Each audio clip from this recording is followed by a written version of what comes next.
चलो दोस्तों शुरू करते हैं मनोज कॉमिक्स की बाप शेर तो बेटा सवा शेर।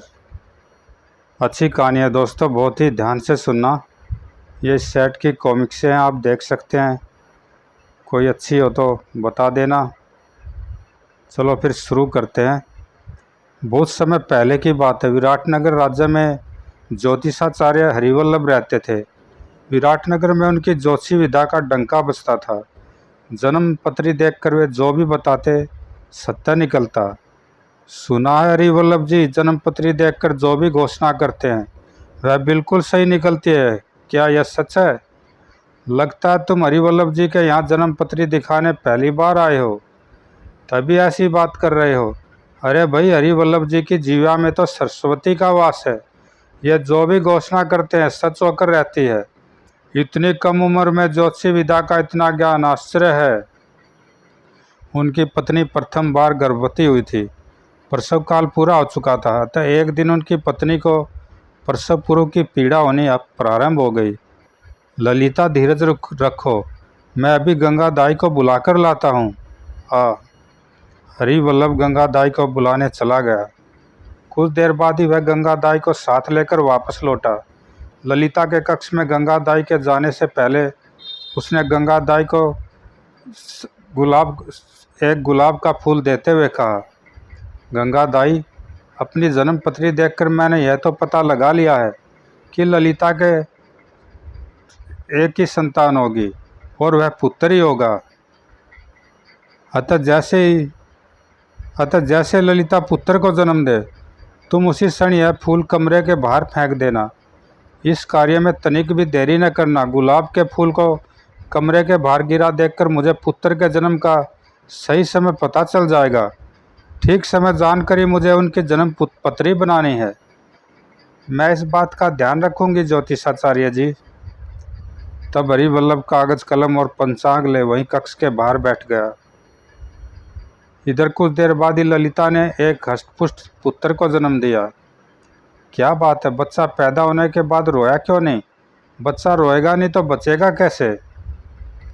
तब उसने नवजात शिशु की कमर पर 2-3 चपत लगाई। शिशु तत्काल ही सांस लेकर रोने लगा। शुक्र है बच्चा रोया तो सही। हुआ हुआ। तभी सहसा उसे कुछ याद आया। हो, मैं तो बच्चे के जन्म के पश्चात गुलाब का फूल कक्ष के बाहर फेंकना ही भूल गई। उसने जल्दी से थोड़ा सा पर्दा हटाया और गुलाब का फूल बाहर की ओर उछाल दिया। मगर तब तक काफ़ी देर हो चुकी थी। बच्चे का जन्म हुए 15 मिनट से भी ऊपर हो चले थे। हरिवल्लभ ने गुलाब का फूल कक्ष के बाहर पड़ा देखकर सोचा, तो बच्चे ने अब जन्म लिया है। हरिवल्लभ ने तुरंत पंचांग खोला, गणना करके इष्टकाल निकाला। तत्पश्चात बच्चे की जन्म पत्री बनाई। ओ यह क्या! बच्चे के ग्रह योग के अनुसार उसके दर्शन करते ही उसका पिता यानी मैं चल बसूंगा। अब क्या करूं? मैं यदि यहाँ रहा तो बच्चे पर कभी न कभी तो मेरी दृष्टि पड़ेगी ही। अतः मैं बच्चे को कभी भी देख न सकूं, इसके लिए मुझे क्या करना चाहिए? हरिवल्लभ अजीब ऊहापोह में पड़ गया। तभी उसके दिमाग में एक विचार आया। सबसे सरल उपाय तो यही रहेगा कि मैं इसी समय घर छोड़कर चला जाऊं, तभी अपने जीवन की रक्षा कर पाऊंगा। यह सोचते उसने अपना पोथी पत्रा उठाया और चुपचाप दबे पांव उसी समय घर से बाहर निकल गया। इधर थोड़ी देर बाद जब ललिता को होश आया तो उसने गंगादाई से कहा, गंगादाई, तुमने बच्चे के पिता को इसके होने की सूचना दी या नहीं? ललिता, ज्योतिषाचार्य जी को पुत्र होने की सूचना तो मैं गुलाब बाहर फेंक कर दे चुकी हूँ। अब तक तो उन्होंने बच्चे की जन्म पत्री भी बना ली होगी। तो जाओ जरा बाहर जाकर उनसे मालूम करके आओ कि बच्चे की जन्म पत्री क्या कहती है। बच्चा हमारे लिए शुभ है या अशुभ है। अभी लो ललिता। गंगादाई तेजी से कक्ष से बाहर आई। यह क्या! ज्योतिषाचार्य तो अपने स्थान पर नहीं है, वे कहाँ चले गए? वह वापस ललिता के पास आई। क्या बात है गंगादाई, तुम कुछ परेशान सी लग रही हो। ललिता, ज्योतिषाचार्य अपने स्थान पर नहीं है, न जाने वे कहाँ चले गए हैं। सुनकर ललिता चौंकी। क्या कह रही हो गंगादाई? ऐसी शुभ घड़ी में वे घर छोड़कर कैसे जा सकते हैं? ललिता का सारा दिन हरिवल्लभ की प्रतीक्षा करते करते बीता। रात होने पर भी जब हरिवल्लभ घर वापस नहीं आया तो ललिता का धैर्य जवाब दे गया, स्वामी कहीं किसी झमेले में तो नहीं फंस गए। अब तक तो उन्हें हर हालत में घर वापस लौट आना चाहिए था। संबंधियों व पड़ोसियों ने भी हरिवल्लभ को चारों ओर काफ़ी तलाश किया, पर हरिवल्लभ उन्हें कहीं नहीं मिला। अब तो ललिता बुरी तरह घबरा उठी। हे भगवान, यह मुझ पर तूने कैसी विपदा डाली। एक और पुत्र जन्म की खुशी तो दूसरी ओर पति के बिछोह का दुख। समझ में नहीं आ रहा कि मैं हंसूं या रोऊं। जब कुछ नहीं सूझा तो वह फूट फूट कर रोने लगी। हरिवल्लभ को वापस नहीं आना था, सो वापस नहीं आया। अतः विवश ललिता अकेली ही अपने पुत्र का लालन पालन करने लगी। घर में जो थोड़ा बहुत धन था जल्दी ही वह पुत्र के लालन पालन में खर्च हो गया। अब मैं क्या करूं, किससे सहायता की भीख मांगूं? पुत्र किरोड़ी वल्लभ को कैसे पालू पोसूं? जब फांके करने की नौबत आ गई तो हार कर उसने लोगों के यहाँ चौका बर्तन करना व खाना बनाना शुरू कर दिया। इस प्रकार वह जैसे तैसे अपना और अपने पुत्र किरोड़ी वल्लभ का पेट पालने लगी। धीरे धीरे किरोड़ी वल्लभ पूरे 5 वर्ष का हो गया। आस पड़ोस की स्त्रियां उसे देखकर एक भौं सिकोड़ती, बड़ा मनुष्य है यह किरोड़ी वल्लभ, इसके पैदा होते इसका बाप लापता हो गया, हंसता खेलता घर तबाह होकर रह गया। किरोड़ी वल्लभ की समझ में कुछ न आता तो वह बाल सुलभता से ललिता से पूछता, माँ, लोग मुझे मनुष्य क्यों कहते हैं? मेरे पिता कहाँ लापता हो गए? ललिता उसके प्रश्नों को चुप रहकर टाल देती। लेकिन एक दिन जब वह हाथ धोकर ललिता के पीछे पड़ गया तो, बेटा, सच क्या है यह तो भगवान ही जाने। तेरे पिता पंचांग लिए तेरे जन्म की प्रतीक्षा में कक्ष से बाहर बैठे थे। तभी पता नहीं क्या हुआ कि वे अपने पोथी पत्र लेकर घर से चले गए, इसलिए सब लोग तुझे मनुष्य कहते हैं। वो तो यह बात है। किरोड़ी वल्लभ का मुंह उतर गया। यह देखकर ललिता ने उसे समझाया, तू उदास क्यों होता बेटा? तेरे पिता चाहते थे कि उनका बेटा उनसे भी ज़्यादा बुद्धिमान व ज्योतिषी शास्त्र का ज्ञाता बने। अब तू शिक्षा ग्रहण करने योग्य हो गया है। मैं तुझे उन्हीं विपुल ऋषि के पास शिक्षा देने हेतु लेकर जाऊंगी, जिन विपुल ऋषि से तुम्हारे पिता ने ज्योतिषी शास्त्र व बुद्धिमानी की शिक्षा ली थी। माँ, ज्योतिषी शास्त्र की शिक्षा ग्रहण करके मैं पिताजी की इच्छा अवश्य पूरी करूँगा। ललिता उसी दिन उसे लेकर शुभ वन में विपुल ऋषि के आश्रम में पहुँची। ऋषिवर, यह किरोड़ी वल्लभ आपके भूतपूर्व शिष्य हरिवल्लभ का पुत्र है। मैं इसकी माँ हूँ। मैं इसे आपके श्री चरणों में छोड़ने आई हूँ। मैं चाहती हूँ कि आप इसे ज्योतिषी शास्त्र की उचित शिक्षा दें और इसे बुद्धिमान बनाएं। ठीक है देवी, मैं तुम्हारे पुत्र को अवश्य शिक्षा दूंगा, लेकिन इसे तुम क्यों लेकर आई हो? इसका पिता कहाँ है? सुनकर ललिता की आंखों में आंसू भर आए। क्या बात है देवी, मेरी बात सुनकर तुम रोने क्यों लगी? तब रोते रोते ललिता ने उन्हें हरिवल्लभ के बारे में बताया। ओ देवी, यह तो तुम्हारे साथ बहुत ही बुरा हुआ। ऋषिवर, जो हुआ सो हुआ। अब तो इसी आस पर जी रही हूँ कि किरोड़ी वल्लभ आपकी छत्र छाया में रहकर ज्ञान अर्जित करे, ताकि बुढ़ापे में मुझे कुछ शांति मिल सके। तुम फिक्र मत करो देवी, अब मैं किरोड़ी वल्लभ को तभी तुम्हारे पास भेजूंगा जब यह अपनी शिक्षा पूर्ण कर लेगा। तब ममता का गला घोट भरे हृदय से वह किरोड़ी वल्लभ को विपुल ऋषि के पास छोड़कर अकेली घर वापस लौट गई। अब किरोड़ी वल्लभ विपुल ऋषि के आश्रम में रहकर उनसे ज्योतिषी शास्त्र की शिक्षा ग्रहण करने लगा। ज्योतिषी शास्त्र की शिक्षा के साथ साथ वह उनसे ज्ञान, ध्यान व बुद्धिमानी की शिक्षा भी लेने लगा। इस प्रकार उसने आश्रम में रहकर विपुल ऋषि से पूरे 20 वर्ष शिक्षा ली। तत्पश्चात एक दिन, बेटा किरोड़ी वल्लभ, आज तुम्हारी शिक्षा पूर्ण हुई। अब मैं तुम्हारी बुद्धिमानी व ज्योतिषी विद्या की अलग अलग परीक्षा लूँगा। बताइए गुरुवर, मुझे कैसी परीक्षा देनी होगी? सबसे पहले तुम्हें अपनी बुद्धिमानी की परीक्षा देनी होगी। इसके लिए तुम्हें धारा नगरी जाना होगा। वहाँ का राजा धन्नामल बहुत ही सख्त मिजाज है। उसे यह जरा भी पसंद नहीं है कि उसके महल के सामने से कोई भी सवारी गुजरे। उसने महल के बाहर लिखवा दिया है कि कोई भी आदमी किसी भी प्रकार के वाहन में बैठकर महल के बाहर से न निकले। यदि आज्ञा का पालन न किया तो दोषी व्यक्ति को भारी जुर्माना अदा करना होगा। तुम्हें धारा नगरी जाकर घमंडी व मगरूर राजा धन्नामल का घमंड तोड़ना है और उससे महल का बंद रास्ता खुलवाना है। यदि तुम ऐसा कर सके तो तुम बुद्धिमानी की परीक्षा में उत्तीर्ण माने जाओगे। गुरुदेव, मैं आज ही धारा नगरी की ओर प्रस्थान करता हूँ। तब विपुल ऋषि से आशीर्वाद ले किरोड़ी वल्लभ धारा नगरी की ओर चल पड़ा। धारा नगरी पहुंचकर वह सर्वप्रथम एक सराय में रुका, जहाँ उसने सराय में रुकने वाले यात्रियों की हस्तरेखाएं देख देख कर पहले काफ़ी धन एकत्रित किया। तुम पश्चिम दिशा की ओर यात्रा करो, उस दिशा में तुम्हें व्यापार में सफलता मिलेगी। तत्पश्चात एक रथ किराए पर ले उसमें बैठ राजा धन्नामल के महल की ओर चल दिया। जैसे उसका रथ धन्नामल के महल के नज़दीक पहुंचा, पहरेदारों ने आगे बढ़कर उसका रथ रोक लिया। कौन हो तुम? जानते नहीं रथ किधर से ले जा रहे हो? राजा धन्नामल का हुक्म है कि उनके महल के सामने से कोई भी सवारी न निकले, नहीं तो क्या करेंगे तुम्हारे राजा धन्नामल? पहरेदार कड़ता हुआ बोला, हमारे महाराज को शोर शराबा बिल्कुल पसंद नहीं है, इसलिए उनकी ओर से ऐसा फरमान जारी किया गया है। जो भी शाही फरमान की अवहेलना करेगा उसे जुर्माना देना होगा। बस जुर्माना? बोलो कितना जुर्माना दूं? पहरेदार सख्ती से बोला, तुम्हें जुर्माने में 4 स्वर्ण मुद्राएं देनी होंगी। मुझे मंजूर है। किरोड़ीमल ने झट जेब से 4 स्वर्ण मुद्राएं निकाली और उन्हें पहरेदार को देता हुआ बोला, लो पहरेदार, मगर अब हम प्रतिदिन जुर्माना अदा करके रथ को इधर से ही निकाला करेंगे। किरोड़ी वल्लभ पहरेदारों को स्वर्ण मुद्रा दे रथ को वहाँ से आगे ले गया। इधर जब महल में राजा धन्नामल ने रथ के घोड़ों की टाप की आवाज़ सुनी तो उसने फौरन पहरेदारों को अपने पास बुलाया।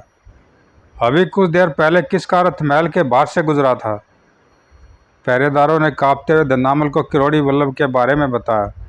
महाराज, वह आदमी जुर्माने में 4 स्वर्ण मुद्राएं दे गया है और कल फिर महल के बाहर से रथ लेकर गुजरने के लिए कह गया है। ऐसा? ठीक है, कल भी यदि वह आदमी हमारे महल के आगे से रथ निकाले तो जुर्माने में उससे 8 स्वर्ण मुद्राएं वसूल करना। जो आज्ञा महाराज। एक पहरेदार ने आगे बढ़कर 4 स्वर्ण मुद्राएं धन्नामल को दी और फिर दोनों पहरेदार कक्ष से निकल गए। दूसरे दिन किरोड़ी वल्लभ फिर रथ में बैठकर महल के पास पहुंचा तो पहरेदारों ने आगे बढ़कर फिर उसका रथ रोक लिया। क्या तुमने महल के बाहर लिखे फरमान को नहीं पढ़ा? राजा धन्नामल के वफादार चौकीदार, उस फरमान को तुम ही पढ़ो। हाँ, यह बताओ आज मुझे कितना जुर्माना देना होगा? आज तुम्हें जुर्माने में 8 स्वर्ण मुद्राएं देनी होगी। किरोड़ी वल्लभ ने जेब से 8 स्वर्ण मुद्राएं निकाली और उन्हें पहरेदार को दे वहाँ से आगे चल दिया। फिर तो वह प्रतिदिन का कर्म बन गया। किरोड़ी वल्लभ रथ में बैठ महल के बाहर से गुजरता। पहरेदार पहले दिन से दुगनी स्वर्ण मुद्राएं जुर्माने के रूप में उससे वसूल करता और किरोड़ी वल्लभ हंसते हंसते महल के सामने से रथ ले जाता। जब इस प्रकार कई दिन गुजर गए और किरोड़ी वल्लभ ने हार न मानी तो धन्नामल परेशान हो उठा। उसने पहरेदारों को अपने पास बुलाया। महाराज, हमसे कोई गलती हो गई क्या? महाराज, हम तो जुर्माने की स्वर्ण मुद्राएं प्रतिदिन आपको दे जाते हैं। सो तो ठीक है पहरेदारों, पर हमने हार मानना नहीं सीखा है। वह किरोड़ी वल्लभ स्वर्ण मुद्राएं देकर रोज हमारा अपमान करके चला जाता है। सो तो है महाराज। सहसा कुछ सोचकर धन्नामल के चेहरे पर मुस्कुराहट दौड़ गई। वह पहरेदारों से बोला, उस मगरू रथ वाले का नाम किरोड़ी वल्लभ है न? जी महाराज। वह काफ़ी धनवान लगता है शायद। इसमें क्या शक है महाराज, धनवान है, तभी तो वह प्रतिदिन इतनी स्वर्ण मुद्राएं जुर्माने में दे जाता है। तब तो छोटी रकम जेब में रखना उसके शान के खिलाफ होगा। सो तो है महाराज। बस तो बन गया काम। तुम ऐसा करना, कल जब किरोड़ी वल्लभ रथ लेकर महल के बाहर से गुजरे तो तुम उससे जुर्माने में कौड़ी मांगना और तब तमाशा देखना। महाराज, यह क्या कह रहे हैं आप? कौड़ी भी कोई मांगने की चीज़ है? इसके अलावा किरोड़ी वल्लभ को नीचा दिखाने का और कोई रास्ता भी तो नहीं है। दूसरे दिन जैसे किरोड़ी वल्लभ का रथ महल के बाहर रुका, सवे राजा धन्नामल महल के द्वार पर आ खड़े हुए। धन्नामल को देख पहरेदारों का साहस बढ़ा। किरोड़ी वल्लभ जी, आज तुम जुर्माना अदा न कर सकोगे। तुमने यह सोच कैसे लिया? बोलो कितनी स्वर्ण मुद्राएं दूं? कल से दुगनी चौगनी 8 गुनी या अधिक। नहीं नहीं, आज इतना जुर्माना नहीं चाहिए। आज तो जुर्माने में तुम सिर्फ एक कौड़ी दे दो। क्या कहा, कौड़ी? अरे स्वर्ण मुद्राएं मांगो, स्वर्ण मुद्राएं। मुझसे जुर्माने में कौड़ी मांगते हुए तुम्हें लज्जा नहीं आ रही क्या? नहीं लज्जा कैसी, आज तो हमें जुर्माने में केवल एक कौड़ी चाहिए। क्या बकवास करते हो पहरेदार? कल तक तो जुर्माने में स्वर्ण मुद्राएं वसूल करते थे, आज क्या तुम्हारा दिमाग फिर गया है? न तो दिमाग ही फिरा है और न चल गया है। हम लोग तो बस महाराज धन्नामल के हुक्म का पालन कर रहे हैं। तब किरोड़ी वल्लभ ने मुस्कुराते हुए जेब से स्वर्ण मुद्राओं की थैली निकाली। लो, इन स्वर्ण मुद्राओं से हजारों कौड़ी आ जाएंगी। तब तुम और तुम्हारे महाराज बैठकर जी चाहे जितनी कौड़ियाँ खेलना। अब तो धन्नामल के क्रोध का कोई जोर थोर नहीं रहा। वाह चाल किरोड़ी वल्लभ, अपनी जबान को लगाम लगा। देख ली तुम्हारी औकात। कौड़ी पास में नहीं और नाम रख लिया किरोड़ी वल्लभ। आज से सिर्फ तुम कौड़ी वल्लभ रहोगे, केवल कौड़ी वल्लभ। आप ठीक कह रहे राजा भिखारी मल जी। क्या तुमने मुझे भिखारी मल कहा? तुम्हारे लिए यही नाम उचित है राजा भिखारी मल। तुम अपने शब्द वापस लो। जानते नहीं मेरा नाम भिखारी मल ने होकर धन्नामल है। राजन, जब आपने अपनी औकात ही गिरा दी तो आप धन्नामल से भिखारी मल ने हो गए। कल तक तो आप मुझसे स्वर्ण मुद्राओं का जुर्माना वसूल करने की औकात रखते थे और आज कौड़ी पर उतर आए हो, इसलिए तुम आज से भिखारी मल हो, न कि धन्नामल। किरोड़ी वल्लभ की बात सुनकर एक पल के लिए तो धन्नामल का मुंह क्रोध से लाल हो गया, फिर वह हंसने लगा। किरोड़ी वल्लभ, निश्चय तुम बुद्धिमान व्यक्ति हो। हम तुम्हें नीचा दिखाने चले थे, पर तुमने तो हमें ही उल्टा सबक सिखा दिया। हम तुम्हारी बुद्धिमानी पर प्रसन्न हैं। राजन, यदि आप मुझसे खुश हैं तो मेरी एक प्रार्थना स्वीकार कर लीजिए। क्या प्रार्थना है तुम्हारी? राजन, अपनी सुविधा के लिए किसी भी पथ पर यात्रियों के आने जाने की रोक लगाना उचित नहीं है। आप इस राह पर लगी रोक हटाकर इस रास्ते को सर्वसाधारण के लिए खोल दीजिए। ठीक है किरोड़ी वल्लभ, हम आज इस सड़क को सर्वसाधारण के लिए खोल देते हैं। धन्नामल के आदेश पर राजमहल के बाहर से होकर गुजरने वाली सड़क उसी समय लोगों के लिए खोल दी गई। मेरा कार्य पूरा हुआ, अब मुझे गुरुदेव के पास वापस लौट चलना चाहिए। किरोड़ी वल्लभ उसी दिन धारा नगरी से चल दिया। आश्रम में पहुंचकर उसने विपुल ऋषि को विस्तारपूर्वक सारी बातें बताते हुए कहा, गुरुदेव, आपकी आज्ञा अनुसार मैं धारा नगरी के महल के बाहर वाली बंद सड़क को प्रजा के आवागमन के लिए खुलवा आया हूँ। सुनकर विपुल ऋषि हंस पड़े। किरोड़ी वल्लभ, तुम बुद्धिमानी की परीक्षा में तो उत्तीर्ण हुए, अब तुम्हें ज्योतिषी विद्या की परीक्षा और उत्तीर्ण करनी है।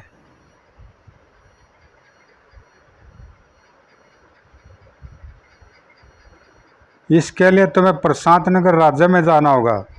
वहाँ इन दिनों अकाल पड़ा हुआ है। वर्षा कब होगी यह जानने के लिए वहाँ के राजा महिपाल ने ज्योतिषी सम्मेलन आयोजित किया है। तुम्हें उस ज्योतिषी सम्मेलन में शामिल होकर वर्षा होने के बारे में सही भविष्यवाणी करनी है। यदि तुमने ऐसा किया तो तुम दूसरी परीक्षा में भी उत्तीर्ण माने जाओगे। किरोड़ी वल्लभ विपुल ऋषि से आशीर्वाद ले उसी समय प्रशांत नगर की ओर चल दिया। चलते चलते वह प्रशांत नगर के समीप जा पहुंचा। वो बहुत गर्मी है, थोड़ी देर इस पेड़ के नीचे बैठकर विश्राम कर लूं, तब आगे बढ़ूंगा। किरोड़ी वल्लभ पेड़ के नीचे बैठकर सुस्ताने लगा। उसी समय उसकी नज़र एक नेवले पर पड़ी। नेवला किसी पर झपटने को तैयार है। उसने उठकर झाड़ी के दूसरी ओर देखा। वो नेवला सांप के बच्चों पर घात लगाए बैठा है। नेवला सांप के बच्चों को अवश्य मार देगा। उसके दिल में सांप के बच्चों के प्रति दया उमड़ आई। उसने तत्काल ही एक बड़ा सा पत्थर उठाया और नेवले की ओर फेंका। पत्थर की मार से नेवला वहाँ से भाग खड़ा हुआ। सांप के बच्चे भी रेंग कर अपने बिल में घुस गए। कुछ ही देर बाद बिल में से एक नागिन लहराती हुई बाहर निकली। वह किरोड़ी वल्लभ के पास आकर बोली, तुमने नेवले से मेरे बच्चों को बचाकर मुझ पर बहुत उपकार किया है। अब मैं तुम्हारा खजाना तुम्हें वापस लौटा दूंगी। मेरा खजाना? हाँ, तुम्हारा खजाना। पास के ही खंडरों में तुम्हारा खजाना दबा पड़ा है। उस खजाने को केवल तुम ही ले सकते हो और किसी के हाथ का स्पर्श पाते ही वह खजाना जलकर राख हो जाएगा। नागिन, खजाना मेरा कैसे है? क्या इस विषय में मुझे कुछ बताओगे? सुनो, पिछले जन्म में तुम एक प्रतापी राजा थे। एक बार तुम्हारा स- नन्हा पुत्र महल के उद्यान में सोया हुआ था। उसके कोमल चेहरे पर धूप पड़ रही थी। मेरे पति नागराज ने राजकुमार को धूप से बचाने के लिए उसके ऊपर अपना फन फैला दिया। तभी तुम वहां से गुजरे। नागराज को गलत समझकर तुमने तलवार के एक ही वार से उसके 2 टुकड़े कर दिए। यह देखकर मैं बहुत दुखी हो उठी। तुम एक दयालु राजा थे, इसलिए मैंने तुम्हारा अनिष्ट करना तो ठीक नहीं समझा। पर मैंने तुम्हारे खजाने पर अपने संगी साथियों को लेकर कब्जा कर लिया। कुछ समय बाद धन के अभाव में तुम्हारे पड़ोसी राजा ने तुम्हें युद्ध में हराकर मार दिया और मेरी मनचाही हो गई। पर आज नेवले से मेरे बच्चों की रक्षा करके तुमने मुझ पर एहसान कर दिया है। अब मैं तुमसे नाराज़ नहीं हूँ, इसलिए अब मैं तुम्हारा खजाना तुम्हें सौंपना चाहती हूँ। पर वह खजाना है कहाँ? तुम मेरे पीछे पीछे चले आओ, मैं तुम्हें खजाने का रास्ता दिखाती हूँ। कहकर नागिन आगे बढ़ चली। तब किरोड़ी वल्लभ भी उसके पीछे पीछे चल दिया। शीघ्र ही दोनों एक खंडर के समीप जा पहुंचे। फुस! नागिन की पुकार से पत्थरों के बीच रास्ता बन गया था। यही खजाने का रास्ता है, आओ मेरे साथ। किरोड़ी वल्लभ सीढ़ियाँ उतरकर नागिन के साथ खजाने में पहुंचा। इतनी दौलत! शीघ्र ही खजाने की रक्षा करते अनगिनत सांपों ने उसे घेर लिया। यह देखकर नागिन ने सांपों से कहा, कोई भी किरोड़ी वल्लभ को नुकसान नहीं पहुंचाएगा। यह खजाना इनका है।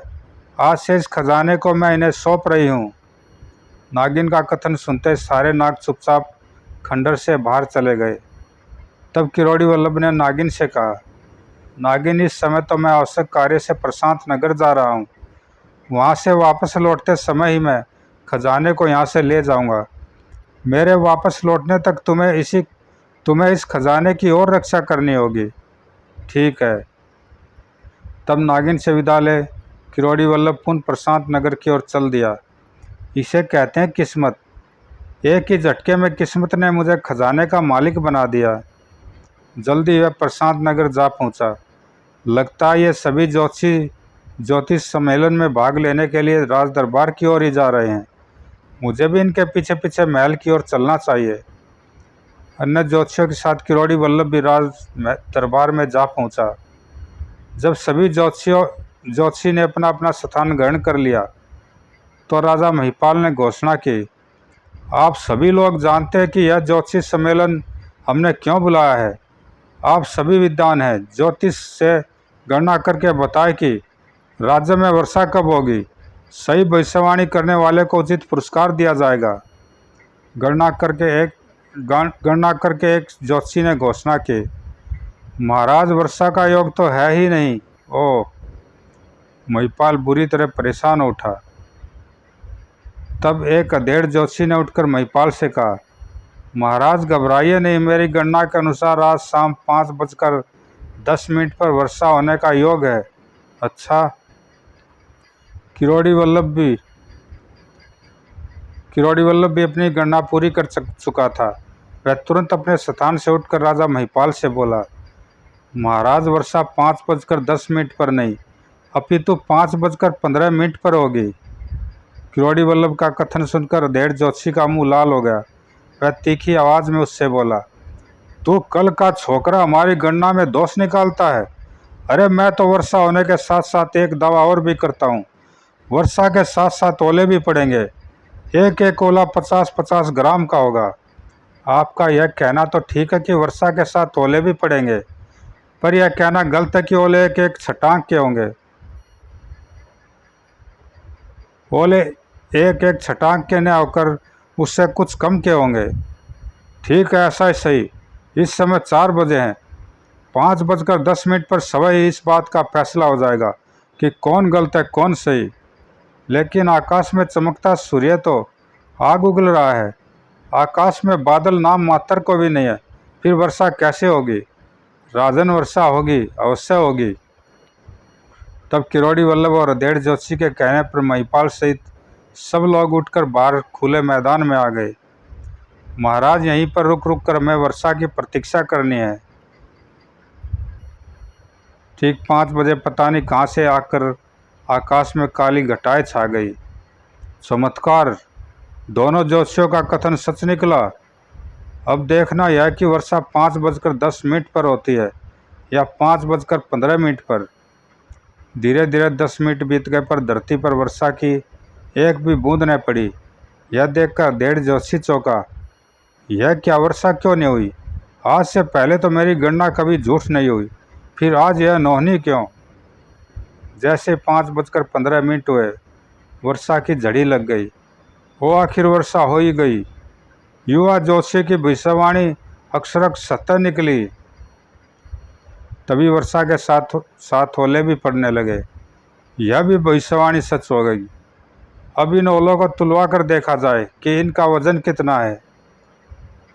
राजा महिपाल के आदेश पर एक सेवक दौड़कर तराजू ले आया। उसने तराजू में रखकर एक एक करके कई ओले तोले। महाराज, कोई भी ओला पूरी छटांग का नहीं है। कोई 2 माह से कम है तो कोई 3 माह से कम है। आश्चर्य, युवा ज्योतिषी की दूसरी भविष्यवाणी भी अक्षरक सत्य निकली। इधर डेढ़ ज्योतिषी का चेहरा हार से पीला पड़ गया था। आज मैं एक युवक से ज्योतिषी विद्या में हार गया। यह युवक तो मुझसे भी ज़्यादा ज्योतिषी विद्या में पारंगत निकला। इसका परिचय जानना चाहिए। उसने किरोड़ी वल्लभ से कहा। युवक, निश्चय तुम बहुत होनहार हो। मैं अपनी हार स्वीकार करता हूँ, लेकिन यह तो बताओ कि तुम किसके पुत्र हो? मान्यवर, मैं अपने पिता के नहीं अपने पुरुषार्थ के बल पर आगे बढ़ा हूँ, इसलिए पिता का नाम नहीं बताऊंगा। लगता है तुम किसी बात पर अपने पिता से रुष्ट हो। चलो अपने पिता का न सही अपनी माँ व अपने नगर का नाम ही बता दो। तो सुनिए, मैं विराट नगर का रहने वाला हूँ। मेरा नाम किरोड़ी वल्लभ है और मेरी माता का नाम ललिता है। किरोड़ी वल्लभ का परिचय पाकर डेढ़ ज्योतिषी हतभम्ब रह गया। तुम ललिता के पुत्र हो? हाँ, लेकिन तुम यह जानकर चौंक क्यों गए?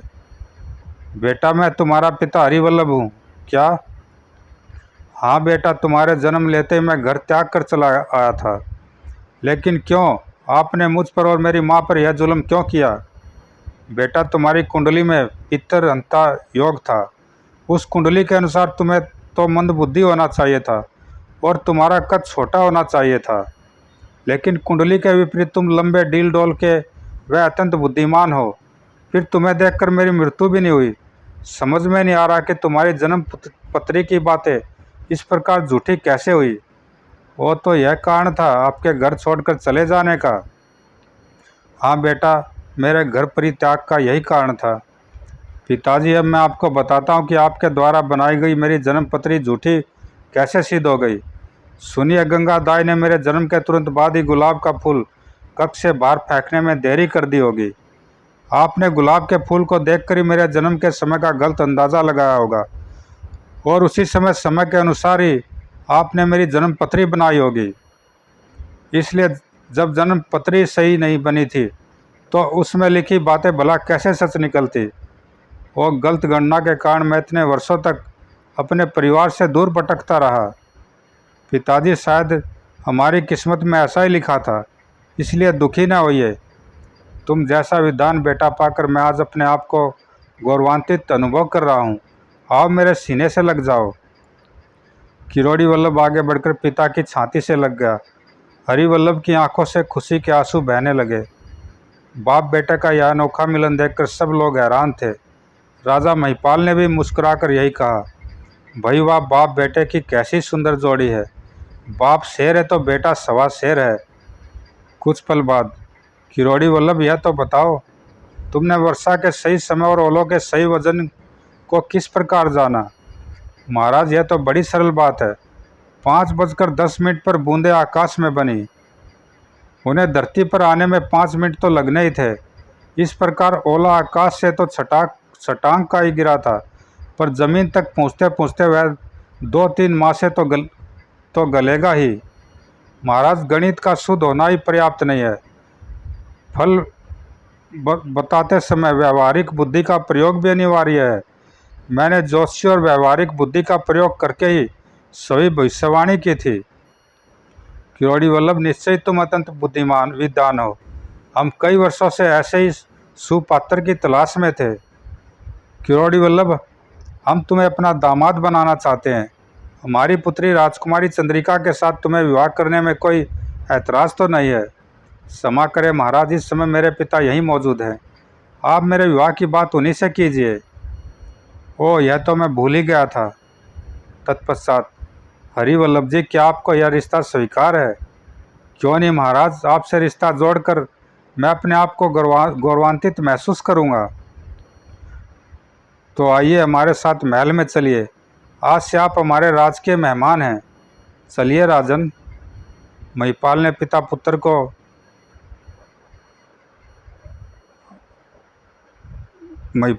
पुत्र को सादर राज के अतिथि गृह में ठहराया। हरिवल्लभ जी, कल शुभ वेला में राजकुमारी चंद्रिका और हरिवल्लभ का विवाह होगा। जैसा आप ठीक समझे कीजिए महाराज। एक तो राज्य में वर्षा होने की खुशी, दूसरे राजकुमारी चंद्रिका के विवाह के उपलक्ष्य में नगर को पूरी तरह सजाया गया। शुभ मुहूर्त में दूसरे दिन चंद्रिका व किरोड़ी वल्लभ का विवाह हुआ। हरिवल्लभ व किरोड़ी वल्लभ भी कई दिन तक महिपाल के मेहमान बनकर प्रशांत नगर में रहे। एक दिन, महाराज अब हमें आज्ञा दीजिए, घर पर मेरी बूढ़ी माँ मेरी राह देख रही होगी। ठीक है बेटा, हम तुम्हारी विदाई का प्रबंध करते हैं। महिपाल ने पूरे दान दहेज के साथ चंद्रिका को किरोड़ी वल्लभ के साथ विदा किया। किरोड़ी वल्लभ पिता व पत्नी के साथ विपुल ऋषि के आश्रम में पहुंचा। यह तुम कहाँ आ गए किरोड़ी वल्लभ? यह तो मेरे गुरु विपुल ऋषि का आश्रम है। पिताजी, मैंने भी आपके गुरु से शिक्षा ली है। तब वे तीनों विपुल ऋषि के पास पहुँचे। कैसा दुर्लभ दृश्य है आज। बाप बेटे दोनों एक साथ शिक्षक के रूप में मेरे चरण छू रहे हैं। चंद्रिका ने भी आगे बढ़कर ऋषि से आशीर्वाद लिया। तब किरोड़ीमल ने ऋषि को बताया कि उसने किस प्रकार प्रशांत नगर में सही भविष्यवाणी की थी। सारी बात जानकर, किरोड़ी वल्लभ, आज तुम दूसरी परीक्षा में भी उत्तीर्ण हुए। अब तुम शहर से अपने घर वापस जा सकते हो। जैसी आपकी आज्ञा गुरुदेव। विपुल ऋषि से आशीर्वाद ले किरोड़ी वल्लभ आश्रम से अपने नगर की ओर चल पड़ा। राह में खंडर के बाहर उसने रथ रुकवाया। रथ से उतरकर वह खंडर में गया। नागिन, मैं आ गया हूँ। ठीक है, अब तुम अपना खजाना संभालो, कहकर नागिन रेंगती हुई झाड़ियों में लोप हो गई। तब सेवकों से उसने सारे खजाने को हाथी घोड़ों पर लदवा लिया। किरोड़ी वल्लभ जब धन दौलत व पूरे लाव लश्कर के साथ विराटनगर पहुंचा, तो ललिता पति पुत्र व पुत्र वधू को देखकर निहाल उठी। उसके अच्छे दिन फिर वापस लौट आए थे। समाप्त दोस्तों। अच्छी कहानी थी। ज़रूर लाइक सब्सक्राइब करना, कमेंट में बताना कैसी लगी। धन्यवाद दोस्तों।